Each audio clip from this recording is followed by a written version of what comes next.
जी star news से आइए डालते हैं आज की मुख्य खबरों पर एक नजर। तुझ जैसा नामर्द धोखेबाज नहीं चाहिए, नफरत हो गई है तुझसे। पत्नी की चैट के बाद युवक ने ससुराल के बाहर आत्महत्या की है।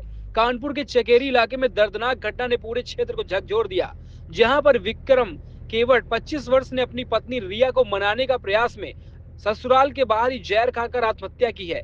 घटना दोपहर बुधवार की है, जब विक्रम अपनी पत्नी से मिलने पहुंचा, लेकिन रिया ने दरवाजा खोलने से इनकार किया। काफी देर तक दरवाजा खटखटाने के बाद जब कोई जवाब नहीं मिला तो विक्रम ने आखिरी बार फोन किया, लेकिन कॉल नहीं उठाई गई। निराश होकर उसने अपने ऑटो में बैठकर जहर का सेवन किया और फिर घर लौट आया। घर पहुंचते ही उसकी हालत बिगड़ गई, जिसके बाद परिवार ने तुरंत काशीराम अस्पताल में भर्ती कराया, जहां से डॉक्टर ने उसे हैलेट अस्पताल रेफर किया है। विक्रम और रिया के बीच का रिश्ता करीब 8 साल पुराना था। दोनों के बीच लंबे समय से प्रेम संबंध चल रहे थे।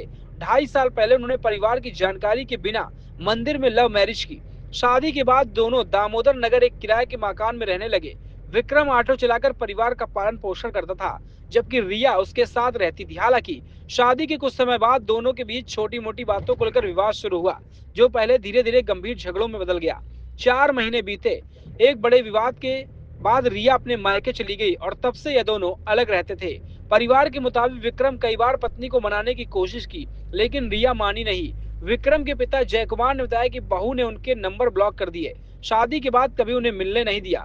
15 दिन पहले रिया एक बार घर आई, जहां से उसने जेवरात और 1 लाख रुपए नकदी लेकर मायके चली गई। विक्रम ने उसे वापस बुलाने की बहुत कोशिश की, लेकिन सफलता न मिली। पिता ने यह भी खुलासा किया है कि विक्रम पहले भी 4 से 5 बार सुसाइड करने की कोशिश कर चुका है, लेकिन हर बार बच जाता था। घटना के बाद विक्रम के मोबाइल में दोनों की व्हाट्सएप चैट लीक हो गई, जिसमें रिया की ओर से कड़े शब्द नजर आए हैं। एक मैसेज में रिया ने लिखा, तुझ जैसा नामर्द धोखेबाज नहीं चाहिए, नफरत हो गई है तुझसे, तेरे नाम से, तेरी दोगली हरकतों से। उसने विक्रम पर धोखा देने और ड्रामा करने का आरोप लगाया। विक्रम ने जवाब में कहा था कि अब वह कुछ नहीं कहेगा, उसे परेशान नहीं करेगा, लेकिन रिया ने फिर भी तीखे लहजे में बात की। इन चैट से साफ झलकता है कि दोनों के बीच गहरी अनबन थी और विश्वास की कमी। पुलिस ने शव को पोस्टमार्टम कराया है। चकेरी थाना प्रभारी अजय कुमार मिश्रा ने बताया कि अब तक परिवार की ओर से कोई लिखित शिकायत नहीं दी गई। मामला वैवाहिक विवादों और भावनात्मक दबाव के कारण होने वाली ऐसी घटनाओं का एक उदाहरण है, जहां छोटे छोटे मतभेद बड़े बड़े रूप ले लेते हैं। समाज में लव मैरिज के बाद परिवार की सहमति और समझदारी की कमी अक्सर ऐसी त्रासदियां पैदा करती है। विक्रम का परिवार अब गहरे सदमे में है, जहां एक इकलौता बेटा खो चुका है और उसकी 4 बहनों में भविष्य अनिश्चित हो गया।